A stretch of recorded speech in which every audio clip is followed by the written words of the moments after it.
बिस्मिल्लाहिर्रहमानिर्रहीम। अस्सलाम वालेकुम नादरीन, आप यूट्यूब चैनल देख रहे हैं। मैं इमरान खान हूँ। नादरीन, पहलगाम वाक़े के बाद भारतीय जारहियत पर ब्रीफिंग देनी थी और पाक फ़ौज के तर्जुमान जो हैं वो वहाँ पे मौजूद थे। DG ISPR उन्होंने जो ब्रीफिंग दी है उसमें कोई भी काबिल ज़िक्र कौमी रहनुमा शरीक नहीं हुआ।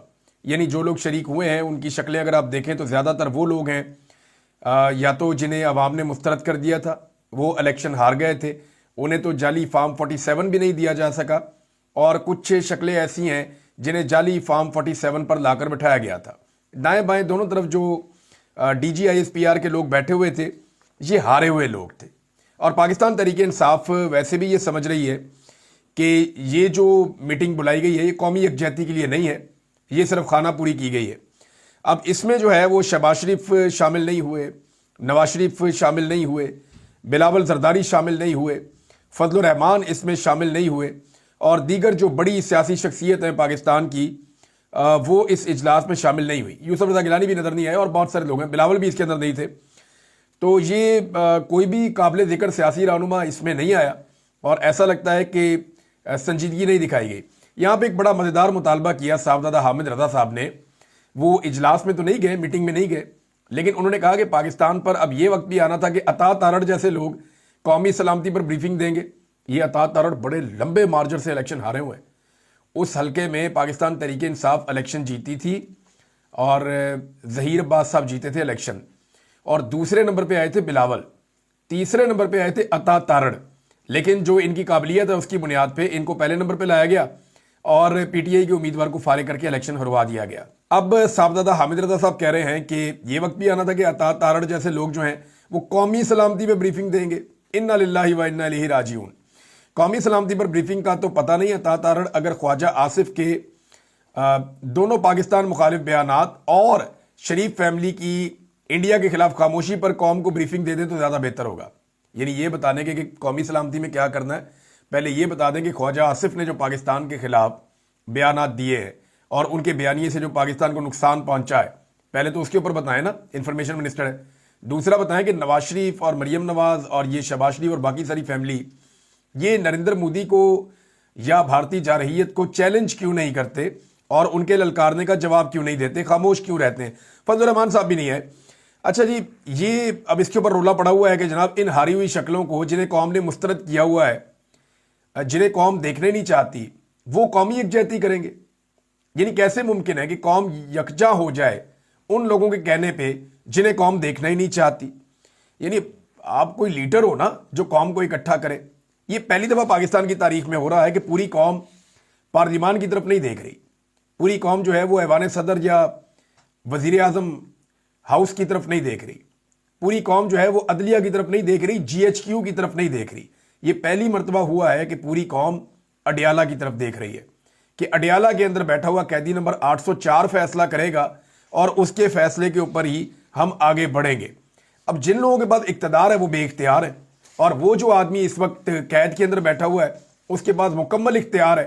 यानी उसके बाहर आने के हवाले से भी या बाहर लाने के हवाले से भी हुकूमती वज़रा अपनी बेबसी का इजहार करते हैं। राना सनाउल्लाह साहब ने कहा कि भी इमरान खान बाहर आना नहीं चाहते तो हम क्या करें। अब ये अपना सारा का सारा इख्तियार जो है वो इख्तियार के चक्कर में गिरवी रख चुके हैं। जेल से क्या पैगाम आता है, अब उस पर लोग कहते हैं जी हम अपना फैसला करेंगे। भारत के मामले पर क्या करना है, अडियाला जेल वाला बताएगा। मादनियात बिल का क्या करना है, अडियाला जेल वाला बताएगा। एहतजाज और तहरीक का क्या करना है, अडियाला जेल वाला बताएगा। सही और गलत क्या है, अडियाला जेल वाला बताएगा। नहीं, अडियाला जेल वाले ने कौम के आसाब को कैप्चर कर लिया है मार खा के। यानी उसने अपनी रेजिलियंस शो की ना, अपना करैक्टर शो किया कि मैं इनकी तरह डील नहीं करूंगा, मैं नवाज शरीफ नहीं बनूंगा। नवाज शरीफ बनने से इमरान खान ने इनकार किया और उस इनकार के बाद पाकिस्तानियों ने इमरान खान साहब को सर पे बिठा लिया, क्योंकि बार बार वो नवाज शरीफ से धोखा खा चुके थे और इतनी दफ़ा उन्होंने बेचारों ने धोखा खाया कि अब वो इंतजार में थे कि कोई ऐसा मर्द का बच्चा आए जो आकर उनको लीड करे। तो इमरान खान की सूरत में उन्हें वो बंदा मिल गया। नाज़रीन, सूरत हाल ये है कि कुछ लोग ये ताने दे रहे हैं कि पाकिस्तान तहरीक इंसाफ ने कौमी यकजहती के इस मौके को ज़ाया क्यों किया, तहरीक इंसाफ को आना चाहिए था। और इंडिया की मिसालें दे रहे हैं कि ऑल पार्टीज कॉन्फ्रेंस इंडिया में हुई तो लोगों ने आकर हुकूमत पे तनकीद की, एजेंसियों पे तनकीद की, लेकिन पॉलिटिकल पार्टीज के लोग आए। तो चंद सवालात हैं मेरे क्या पाकिस्तान और इंडिया में ये चीजें एक जैसी हो रही हैं? सबसे पहले तो पाकिस्तान तहरीक इंसाफ ने जो अपोजिशन की, बल्कि मुल्क की इस वक्त सबसे बड़ी जमात है, उन्होंने कहा कि ऑल पार्टीज कॉन्फ्रेंस आप बुलाएं। तो ये तो ऑल पार्टीज कॉन्फ्रेंस नहीं थी और इसके अंदर तो टॉप लीडरशिप भी नहीं आई। तो ये एक ज्यादती है, ये ऑल पार्टीज कॉन्फ्रेंस नहीं है। उसका मुतालबा बैरिस्टर गौहर ने दोबारा भी किया है। दूसरा देखें, भारत में ब्रीफिंग किसने दी और पाकिस्तान में ब्रीफिंग किसने दी, ये बहुत बड़ा फर्क है। पाकिस्तान में एक सरकारी ऑफिसर ने एक नाबल्द, सियासत से नाबल्द और गैर तजर्बाकार इंफॉर्मेशन मिनिस्टर के साथ बैठ के एक ब्रीफिंग दे दी, एक सरकारी मुलाजिम ने। तो भारत के अंदर जिन्होंने ब्रीफिंग दी उन लोगों को आप देखें, उनका कद आप देखें, उनका तजुर्बा आप देखें, उनकी खिदमात आप देखें, उनका नॉलेज आप देखें, उनकी जो एकेडमिक कामयाबियां वो आप देखें। तो उनकी ब्रीफिंग में और हमारी ब्रीफिंग में जमीन आसमान का फर्क है। आप दोनों को इकट्ठा नहीं कर सकते। उन्होंने ऑल पार्टीज कॉन्फ्रेंस की थी और आपने सिर्फ एक पार्लियामेंट के अंदर से गिने चुने लोगों को बुला लिया था दावत देकर। दूसरा, क्या पाकिस्तान की तरह भारत में भी सियासी वर्कर्स के साथ, खवातीन के साथ वो सारा कुछ हो रहा है जो यहां हो रहा है? यानी जबरी गुमशुदगियां हो रही हैं, खवातीन पर तशद्दुद हो रहा है। ये चीजें भारत में ऐसे तो नहीं, सियासी मुखालिफिन की बात कर रहा हूं मैं।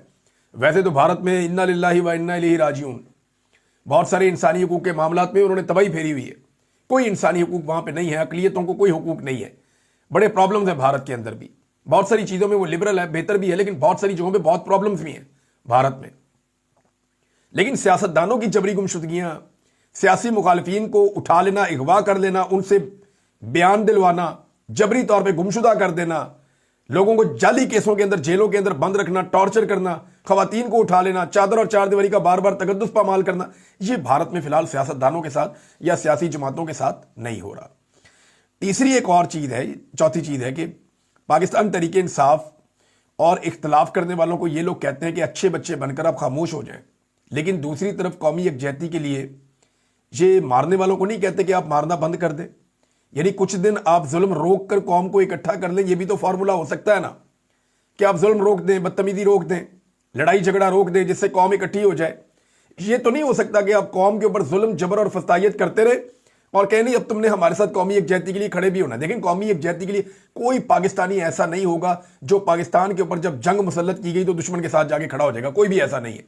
ये गद्दारियों के सर्टिफिकेट ना अपनी जेब में रखो। ये बकवास करना जो बैठ के कर रहे हैं ना मुख्तलिफ काले पीले चैनल्स के ऊपर, ये बंद करें। ये लोग, ये जो एस्टेब्लिशमेंट के लोग टाउट्स कुछ प्रोपेगेंडा फैला रहे हैं कि ये गद्दार है वो गद्दार है, और कोई भी गद्दार नहीं है इस मुल्क में। जब हम किसी को गद्दार नहीं कह रहे, गद्दार तो वो है जिसने पाकिस्तान का आइन तोड़ा और बार बार तोड़ा, वो गद्दार है। उसको सजा होनी चाहिए ताकि पाकिस्तान जो है वो ट्रैक के ऊपर आए। अब मामला यह है कि जुल्म को रोका जाना चाहिए, जुल्म और जबर को इस माहौल में फौरन रोकना चाहिए ताकि कौम इकट्ठी हो सके। फिर लोगों को मारते हैं, लोग बेचारे रोते हैं, उन्हें कहते हैं रोना नहीं है क्योंकि बॉर्डर के ऊपर तनाव है। ये कैसे हो सकता है? ये मुमकिन नहीं है। अब नाजरीन, पाकिस्तान और भारत में जो लाइन ऑफ कंट्रोल पे शेलिंग और फायरिंग जारी है वक्फे वक्फे से, ये होती रहती है। रोजाना एक आधी एपिसोड, एक दो एपिसोड हो जाती हैं, लेकिन अभी तक कोई भी बड़ा नुकसान, खास तौर पे कोई जानी नुकसान अल्हम्दुलिल्लाह अभी तक रिपोर्ट नहीं हुआ। कोई ऐसी चीज नहीं है, बल्कि दोनों जानिब से रिपोर्ट नहीं हुआ, ना इंडिया की जानिब से ना पाकिस्तान की जानिब से। पिछले वीलॉग में मैंने आपको एक खबर दी थी कि भारत ने पानी रोकना शुरू कर दिया है आबी जारहियत के मामले में। जब उसने सिंध तास मुआहिदा मुअत्तल किया तो अब दरियाए चनाब के ऊपर जो उन्होंने बगलीहार डैम बनाया है वहां से उन्होंने पाकिस्तान का पानी रोका। अब पाकिस्तानी मीडिया भी इसकी तस्दीक करना शुरू हो गया है और यहाँ पे मैं जो खबर आपको बता रहा हूँ ये जियो न्यूज़ से है, बाकी सारे चैनल्स ने भी इन खबरों को उठाया है कि पाकिस्तान की तरफ आने वाला पानी भारत ने रोकना शुरू कर दिया, जिसके बाद दरियाए चनाब में पानी के बहाव में मुसलसल कमी आ रही है और हेड मराला के मकाम पर पानी की आमद 87,000 क्यूसेक थी, जो आज सिर्फ 10,800 क्यूसेक रह गई है। यानी ये 24 घंटे के अंदर हुआ है। 24 घंटे में हमारा लगभग 8 गुना पानी भारत ने कम कर दिया है, 8 से 9 गुना। 87,000 क्यूसेक से 10,000 क्यूसेक रह गया है। यानी 8 से 9 गुना पानी 24 घंटों में भारत ने हमारा बंद कर दिया है, जो दरियाए चनाब में आ रहा था बगलीहार डैम से। अब आपके पास क्या ऑप्शन है? एक ही ऑप्शन है ना कि आप उस डैम का वो दरवाजा तोड़ दें, उस बंद को आप तोड़ दें ताकि आपका पानी पाकिस्तान में आ जाए, वरना भारत तो आपका पानी बंद कर रहा है। यही वो बात है, मैं पहले भी ये कह रहा था कि जो भारत ने पाकिस्तान पे स्ट्राइक करनी थी, बड़ी स्ट्राइक, वो हो चुकी है। जब भारत ने कह दिया कि सिंध तास मुआहिदा मुअत्तल खत्म, तो स्ट्राइक का आगाज हो गया, उन्होंने स्ट्राइक कर दी है। अब आपने उसका जवाब देना है। आपके पास क्या जवाब है? तो पाकिस्तान ने एक फैसला किया है कि ये मामला अक़वाम मुत्तहिदा में पाकिस्तान लेकर जा रहा है। पाकिस्तान ने अब तक एक बड़ी जिम्मेदार रियासत होने का सबूत दिया है नाज़रीन, और बार बार ये सबूत दिया है। लेकिन साथ ही साथ हमें पाकिस्तान के हुक्मरानों से शिकवा है कि उन्होंने खुलकर भारतीय ललकार का उस तरह जवाब नहीं दिया जैसा अपने दौर में इमरान खान साहब ने दिया था। पाकिस्तान का भारत की जानिब से शुरू की गई जारहियत और खित्ते की ताज़ा तरीन सूरत हाल से अक़वाम मुत्तहिदा को आगाह करने का फैसला पाकिस्तान खसूसी तौर पर सिंध तास मुआहदे को मुअत्तल करने के लिए भारत के गैर कानूनी इक़दामात को उजागर करेगा। तो नाज़रीन, 24 घंटों में पाकिस्तान आने वाला पानी 8 से 9 गुना कम हो गया है। यानी उसके अगर 10 हिस्से थे पानी के, तो उनमें से सिर्फ एक हिस्सा आ रहा है या उससे थोड़ा सा ज़्यादा पानी आ रहा है। 9 हिस्से पानी जो है वो भारत ने रोक दिया है। ये है जनाब सिचुएशन, और पाकिस्तान इस मामले को अक़वाम मुत्तहिदा में लेकर जा रहा है। मैं आपको एक बात लिख कर देता हूँ, अक़वाम मुत्तहिदा पाकिस्तान का पानी नहीं खुलवा सकता।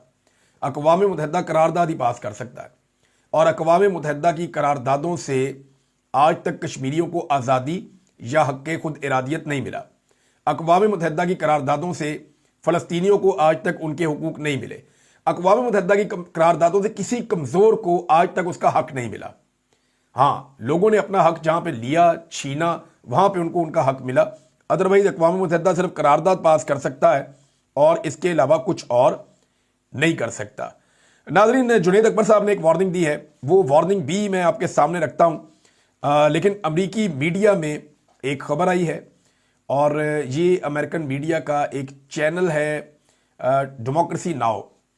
इन्होंने एक तफसीली रिपोर्ट शाया की है पाकिस्तान के हवाले से। बड़ी तफसीलात बताई हैं कि इमरान खान साहब कैसी सियासत कर रहे हैं, कितने पॉपुलर हैं। वो पाकिस्तान में इलेक्शन जीत गए थे, किस तरह इलेक्शन के बाद धांधली करके इमरान खान साहब को हुकूमत बनाने से रोका गया, फिर किस तरीके से इमरान खान साहब ने अपनी एंटी एस्टेब्लिशमेंट सियासत को पूरी तरह से इस्टेब्लिश कर दिया पाकिस्तान में, और अवाम किस तरह इमरान खान के साथ खड़ी हुई है।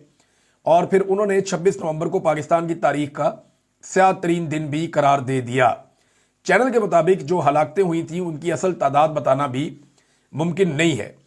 तो ये नाज़रीन, जो 26 नवंबर को हुआ उसकी बाज़गश्त अभी भी दुनिया में सुनाई दे रही है, और अमेरिकन मीडिया में इस किस्म की रिपोर्टिंग पाकिस्तानी हुकूमत को बिल्कुल भी सूट नहीं करती। और वैसे भी अब रिपोर्टिंग के ऊपर हुकूमत इतना बौखला गई है कि धमकियां लगाने पे आ गई है।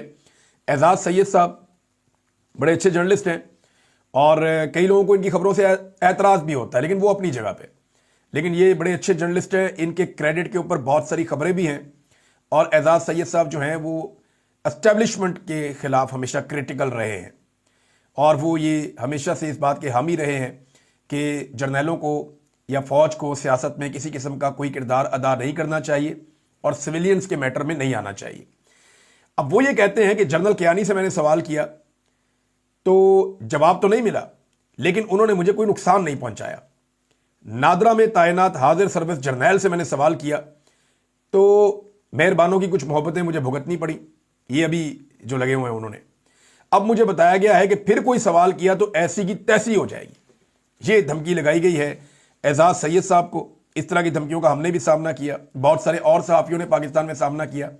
ये हरासमेंट है, ये ज़्यादती है, काबिल मुज़म्मत है। पाकिस्तान के सारे मीडिया को और पाकिस्तान में आज़ादी इज़हार राय के लिए आवाज़ उठाने वालों को इस मामले में एजाज सैयद साहब को सपोर्ट करना चाहिए। आपको उनकी कोई खबर पसंद आ सकती है, कभी हो सकता है आपको पसंद ना आए, लेकिन ये नहीं हो सकता कि आप किसी से उसके बोलने का हक छीन लें।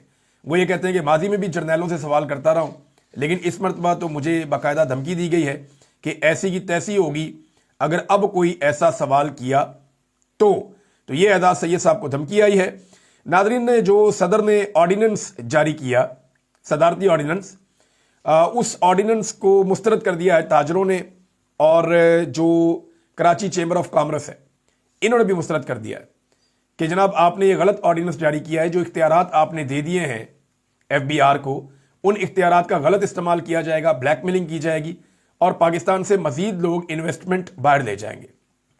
यानी लोग पाकिस्तान में सरमायाकारी नहीं करेंगे। ये जिस किस्म का आप माहौल बना रहे हैं ना पाकिस्तान के अंदर, या जिस तरह आप लोगों के साथ जुल्म और ज्यादती कर रहे हैं, ऐसे माहौल में लोग पाकिस्तान में सरमायाकारी नहीं लेकर आएंगे।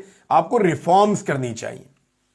एक ऐसा इदारा जहां पे पहले ही बहुत ज्यादा बदउनवानी भी है, जहां पहले ही बहुत ज़्यादा जो है वो डिसिप्लिन भी नहीं है, उस इदारे में बहुत ज़्यादा कमियां और कोताहियां हैं, उस इदारे में रिफॉर्म्स लाने की बजाय, उनको ठीक करने की बजाय, उनको लामुतनाही किस्म के इख्तियारात जब आप देंगे तो वो उन इख्तियारात के साथ क्या करेंगे इसका आपको अंदाज़ा आने वाले दिनों में हो जाएगा। तो ताजरों ने और जो कराची चेंबर ऑफ कॉमर्स है उन्होंने साफ इसको मुस्तरद कर दिया और उन्होंने कहा जी इसकी कोई गुंजाइश नहीं है। जुनेद अकबर साहब ने एक सीधी सीधी वार्निंग दी है पाकिस्तान की एस्टेब्लिशमेंट को और उन्होंने बड़ी साफ बात की है। जुनेद अकबर साहब ने कहा कि हमें डरा रहे हो कि आपकी फाइलें पड़ी हुई हैं, आपकी वीडियो पड़ी हुई है, आपके बच्चे हैं, यानी यही धमकियां होती हैं ना, आपकी फाइलें पड़ी हुई जी, आपने करप्शन की हुई है या फलां जगह पे आपने एक फैसला किया था वो गलत हो गया था तो जनाब उसमें आपको रगड़ देंगे।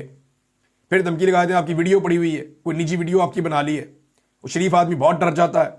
दूसरा आपके बच्चे हैं जनाब, फैमिली वाला आदमी कहता है यार मेरे बच्चे हैं वो तो नहीं लड़ाई लड़ सकते, मैं तो लड़ सकता हूं, तो वो भी डराते हैं। तो जुनैद अकबर कहते हैं कि हमें डराया जाता है। अगर हमारी जगह नौजवान आ गया ना जिसके बच्चे भी नहीं होंगे, बीवी भी नहीं होगी, उसकी फाइलें भी नहीं होंगी, तो फिर आप क्या करेंगे?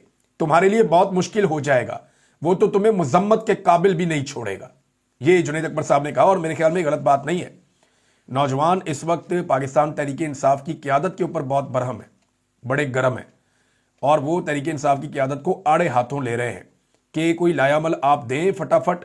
आपके पास कोई लायामल नहीं है कि एहतजाज करना है, किस तरफ जाना है, क्या काम करना है, सिमत क्या होगी, आगे क्या करना है, आप कुछ नहीं बता रहे। तो चीज़ें जो हैं वो क़यादत के हाथ से निकलकर नौजवानों के हाथों में जा रही हैं और नौजवान बड़े ज़ोरदार तरीके से अपनी तहरीक की तैयारियां कर रहे हैं। अब इसमें नाज़रीन सलमान अकरम राजा साहब का एक स्टेटमेंट आया, पहले मैं वो स्टेटमेंट आपके सामने रख देता हूं, फिर इस हवाले से मुझे कुछ चीज़ें आपको बतानी है। एक तो सलमान अकरम राजा साहब ने कहा कि इमरान खान बिल्कुल डील नहीं कर रहे। अगर डील से मुराद अपने लिए आसाइश या बैकडोर पतली गली है तो ऐसा नहीं होगा। हम कानून और शफाफ इंतखाबात की बात कर रहे हैं। अगर कोई हमारी ये बात मानता है कानून के मुताबिक अदालतों को काम करने दिया जाता है तो इमरान खान कानून के मुताबिक बाहर आएंगे। ये सलमान अकरम राजा साहब ने कहा। मैंने आपको पहले भी बताया था कि पाकिस्तान तहरीक इंसाफ का वो जो एक नैरेटिव था ना कि आप मैंडेट हमें वापस करें, वो अब ख़त्म हो गया क्योंकि टाइम इतना ज़्यादा गुजर गया है। अब मैंडेट वापसी वाली बात तो रही नहीं। तो तहरीक इंसाफ के पास मकबूलियत तो पहले से भी ज़्यादा है, वो पहले से ज़्यादा तगड़े हैं, मजबूत हैं। तो अब उन्होंने ये फैसला किया कि नया इलेक्शन मांगो इनसे, मिड टर्म इलेक्शन करवा लें। जितनी जल्दी दोबारा इलेक्शन हो जाएगा पाकिस्तान के हालात उतनी जल्दी ठीक हो जाएंगे। और तहरीक इंसाफ को कॉन्फिडेंस इसलिए भी है कि उन्हें लगता है कि अब जब भी इलेक्शन होगा वो फिर से इलेक्शन जीत जाएंगे। सलमान अकरम राजा साहब ने एक और बात कही, ये बात ज़रा थोड़ी ऐसी है जिसपे क्रिटिसिज्म भी हुआ। उन्होंने कहा जी 1200-1500 लोगों के निकलने से इनकलाब नहीं आता। 26 नवंबर के एहतजाज में हर तहसील से 1200-1500 लोग निकले और वो भी तितर बितर हो गए जब उन्होंने देखा कि हम इतने ही रहेंगे जबकि हम लाखों की बात करते हैं। अच्छा, लोग तितर बितर हुए सर इसलिए कि वहां गोली चल गई थी। रियासत अगर गोली ना चलाती तो लोग क्यों भागते? लोग वहीं पे मौजूद रहते। दूसरा हो सकता है कि लोग फिर भी मौजूद रहते, लोग तो रोक रहे थे अपने वजीर आला को कि आप यहां पे रुके हमारे साथ। अगर कोई वजीर गोली खा लेता, कोई वजीर आला गोली खा लेता या कोई एमएनए या सेनेटर को गोली लग जाती खुदा ना खास्ता, तो लोग कभी भी ना डी चौक को छोड़कर जाते। लोगों ने डी चौक को नहीं छोड़ा, लोग डी चौक से तितर बितर नहीं हुए। बहुत सारे नौजवानों ने, उस्मान चौधरी हैं, दीगर नौजवान हैं, हसनैन रफीक हैं, ये लोग गवाह हैं इस बात के और वो अपने मुंह से कह रहे हैं कि हमने इतना बड़ा लॉन्ग मार्च कभी नहीं देखा जितना बड़ा लॉन्ग मार्च 26 तारीख को पहुंचा था इस्लामाबाद। यानी 25 तारीख को जो लोग इस्लामाबाद में दाखिल हुए और 26 तारीख तक जो लोग आगे ट्रेवल करते रहे, ये इतनी बड़ी तादाद में लोग थे कि इतना बड़ा लॉन्ग मार्च तो इमरान खान के साथ भी नहीं आया था। उनका ये क्लेम था जो इमरान खान के लिए वहां पे लोग पहुंच गए। अब लोग तो बहुत ज्यादा थे। सेंटोरस के पास जब ये पहुंचे तो ताहद्दे नजर लोग ही लोग थे। वो कहते हैं हमने कभी ऐसा क्राउड नहीं देखा। अब लीडरशिप का काम था कि वो वहां बैठ जाती पक्की होके, गोली लगती, चोट लगती, वो फिर भी बैठ जाते कि हम यहां से नहीं जाएंगे। तो एक लेवल से आगे रियासत कहां जा सकती थी? क्या हो सकता था? कोई जलियांवाला बाग बना देते वहां पे। जुल्म तो रियासत ने बहुत किया, जबर तो बहुत किया, लेकिन लीडरशिप को वहां पे रुकना चाहिए था, खड़े होना चाहिए था। लीडरशिप ने अपने पांव जमीन पे नहीं रखे। देखें, कारकुनों को जिम्मा ना दें। कारकुनों ने अपना रोल प्ले किया, आम आवाम ने अपनी कुर्बानी दी है, लोगों ने लाशें उठाई हैं। कोई एक लीडर है जिसकी लाश वहां से उठाई गई हो? एक भी नहीं है। अल्लाह ना करे ऐसा हो, लेकिन कोई एक भी नहीं है ना जो आवाम के साथ वहां पे खड़ा हुआ होता या लोगों से पहले जाके अस्पताल में खड़ा हुआ होता कि मेरे जख्मी यहां पे आ रहे हैं। कोई भी नहीं है। कोई बात करने के लिए भी नहीं रुका, कोई वीडियो बनाने के लिए भी नहीं रुका, कोई स्टेटमेंट देने के लिए भी नहीं रुका, सारे के सारे वहां से चले गए। तो लोगों के ऊपर आप ब्लेम नहीं कर सकते, लोग तो बहुत बड़ी तादाद में आए थे, लेकिन लीडरशिप ने लोगों को वहां पे छोड़ दिया था। और अगर लीडरशिप वहां पे बैठ जाती और मामला फंस जाता तो मजीद शहरों से मजीद लोग निकल कर आते। पूरी दुनिया में जो इनकलाब आते हैं या पूरी दुनिया के अंदर जब लोग इकट्ठे होते हैं तो ऐसा नहीं होता कि लोग एक साथ ही निकल कर सारे आ जाते हैं, ऐसा कम होता है। होता यह है कि पहले कुछ लोग आते हैं, फिर कुछ और आते हैं, फिर कुछ और आते हैं, और होते होते पूरा मुल्क ही निकल आता है। तो इस तरीके से इनकलाब आगे बढ़ता है। ये नहीं होता कि आप एक टाइम देते हैं, फिक्स टाइम के इतने बजे से लेके इतने बजे तक इनकलाब आएगा, इस मुल्क में सारे निकल आना, ऐसा नहीं होता। तो लीडरशिप थोड़ी कमज़ोर भी है, कुछ लोग खौफजदा भी हैं, कुछ कंप्रोमाइज भी हैं बीच में, और उन्हें लगता है कि डील के साथ ही मामला होगा। यानी यही चाह रहे हैं ना इमरान खान साहब को। देखें, मुलाकात तो उनकी रोक दी है। अब इमरान खान की मुलाकात भी ना हो सके तो एक सूबे में उनकी हुकूमत का फायदा क्या है कि वो इतना सा दबाव नहीं डाल पा रहे कि हमारा लीडर जिसकी वजह से हमें यहां पे सूबे में हुकूमत मिली हुई है उसकी मुलाकात उसकी बहनों से करवा दें। ये इतना सा काम है। एक पूरी सूबाई हुकूमत है, एक पूरा यूनिट है, वहां पे चीफ एग्जीक्यूटिव है, सारा निजाम और आवाम की भरपूर ताकत है। इसके बावजूद वो इमरान खान की उनकी बहनों से मुलाकात नहीं करवा पा रहे। तो ये एक कमजोरी है जो नहीं होनी चाहिए। नाज़रीन, एक चीज जो मैंने आपको पिछले 2 वीलॉग्स में बताई कि हमारी वीडियोज रोकी जा रही हैं, उन तमाम लोगों की जो लोग इख्तलाफी आवाज़ हैं, जो एस्टेब्लिशमेंट की सियासत में किरदार की इस वक्त मुखालफत कर रहे हैं, तमाम लोगों की वीडियोज रोकी जा रही हैं। लेकिन इतना बड़ा सरप्राइज तैयार है, इतना बड़ा सरप्राइज तैयार है कि रोकने वाले सर पकड़ के बैठ जाएंगे। यानी आपने आज तक लड़ाई की है ऐसे लोगों से जो कैलकुलेशंस के साथ चलते हैं। अब आपकी लड़ाई है जो कैलकुलेशन के साथ नहीं चलते। ये मैं साबित करूंगा, मैं ऐसी चीज करूंगा आने वाले दिनों में कि पाकिस्तानी कौम बहुत इंजॉय करेगी और सबको बड़ा मजा आने वाला है। ऐसा तमाशा लगाएंगे हम पूरे पाकिस्तान के अंदर कि आप लोग हाथ लगा लगा के रोएंगे कि आपने छेड़ा किसको है। अभी भी मैं वार्निंग दे रहा हूं, और मैं वार्निंग जब दे रहा हूं तो अथॉरिटी के साथ दे रहा हूं। मैं ये कह रहा हूं कि ये ड्रामा बंद कर दें। वीडियोस को रोकने वाला, उनके ऊपर पाबंदी लगाने वाला, हमारी वीडियोस को दबाने वाला, ये ड्रामा अगर आप अभी बंद कर देंगे तो आप फायदे में रह जाएंगे। लेकिन अगर आपने ये हथकंडे बंद ना किए तो इस मुल्क में एक ऐसी कार्रवाई मैं करूंगा, एक ऐसा काम मैं करूंगा कि पूरी कौम ना सिर्फ इंजॉय करेगी बल्कि आप सर पकड़ के बैठ जाएंगे कि अब आपने करना क्या है। वो मैं आपको बताऊंगा। बहुत जबरदस्त सरप्राइज है इंशाल्लाह। मैं कुछ टेक्निकल सॉल्यूशंस ढूंढ रहा हूं, वो भी इंशाल्लाह मिल जाएंगे। लेकिन सरप्राइज बहुत तगड़ा है जो मैंने तैयार किया है। अब तक के लिए इतना ही। अपना ख्याल रखिएगा, अपने इस चैनल का भी। अल्लाह हाफिज।